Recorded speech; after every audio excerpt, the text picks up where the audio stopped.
Just because it works online doesn't mean it works for you. Lately, I've been coming across a video on YouTube and it was the exact same title and thumbnail. The thumbnail text was even the same as another video. I was then thinking about how we are copying a lot in life, and not only YouTube videos or something. And I really don't want to be mean here, you know. It just made me think, because I was like, how often are we actually copying, you know, like diets, routines, maybe even career paths, business decisions, you know, stuff like that, where we actually don't exactly know what's going on inside of the life of the other person and how they got where they got and why they're doing what they're doing actually.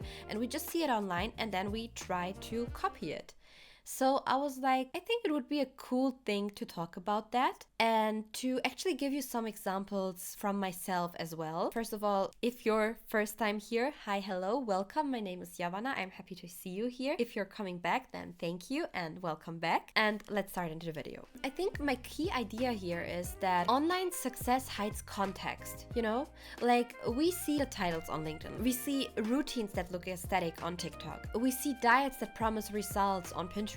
And habits that seem disciplined, like even in books. But what we don't see is their health history, their hormonal baseline, their stress load, their nervous system state, their life circumstances, what they tried before, what failed for them. You know, we only see the success stories online, which is cool and should be there, should be empowering, everything, but we don't see the whole picture. And I feel when we copy outcomes just like that, it leads to shallow results because we don't know all of the other stuff. So for example, people be cutting on carbs because they saw it online, but eventually it will backfire as fatigue, anxiety, cravings, hormonal stress. And why is that? Because carbs weren't actually the issue, but stress, hormones, and other stuff was, you know? Or let's talk gut health drinks or protocols. This can also backfire as bloating, digestive issues. And I don't only talk about these patterns because I saw them online. No, it's because I lived them inside my own world. For example, when I was eating super clean, I was thinking that this was the way to go, that this was actually bringing me closer to being that ultimate healthy girl. And it started with cutting carbs and stuff like that, but it escalated into a very extreme diet where I would rather not eat at all the whole day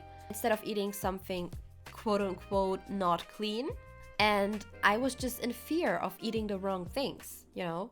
So what consequences did I have? Instead of being that healthy girl, I was being that digestively stressed girl. I was being that bloated girl. I was having a lot of anxiety around food in general. So actually it wasn't health. It wasn't healthy what I was doing to myself. It was actually the attempt to control, and it was fear. A lot of fear and a lot of not knowing what works for me actually. Same goes for high intensity workouts. You know, I was always thinking when you do them that you'll be snatched. I really did think that if I do the high intensity workouts, I'll be snatched. But I realized high intensity is not for me. It really stresses my body out a lot, so that in conclusion, it worsens my PMS and I got irregular cycles through it. And I think we all know that stressed hormones also impact the way we look, and this will not look as snatched, but rather return into water retention. So let's zoom out again. I think the problem with copying is that it actually skips self-connection.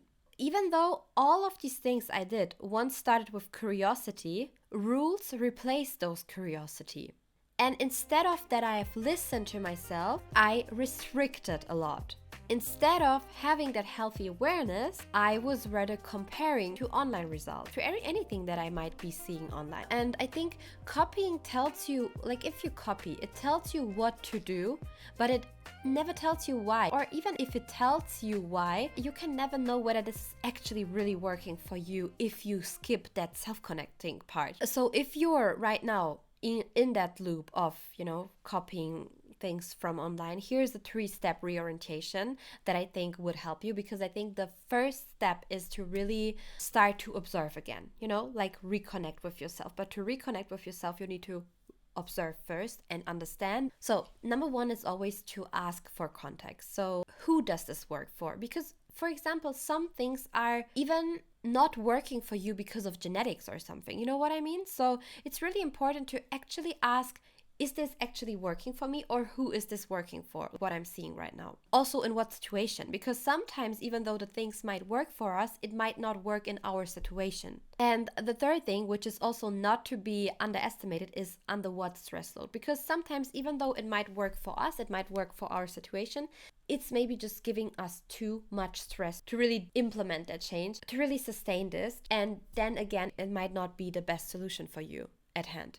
Step number 2 is self-observation before restriction. So before you remove anything or add anything into your life, into your habits, into your routines, observe yourself. Notice your timing of symptoms, because I like this one example of bloating. Because when I was bloated back then, I was thinking that I would be having some IBS or something. So I was looking up low food maps and because this is something that someone with IBS, this should help them to relieve the bloating and anything.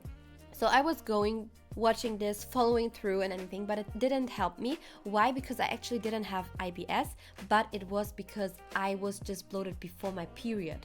So if I was to notice my symptom timing before, I could have told better, but I didn't know it. So, I was just kind of guessing. And I think especially in times like nowadays with ChatGPT and anything, it's way easier to, when you observe your symptoms, to type them in and to get a better answer, because like back then things like that didn't exist.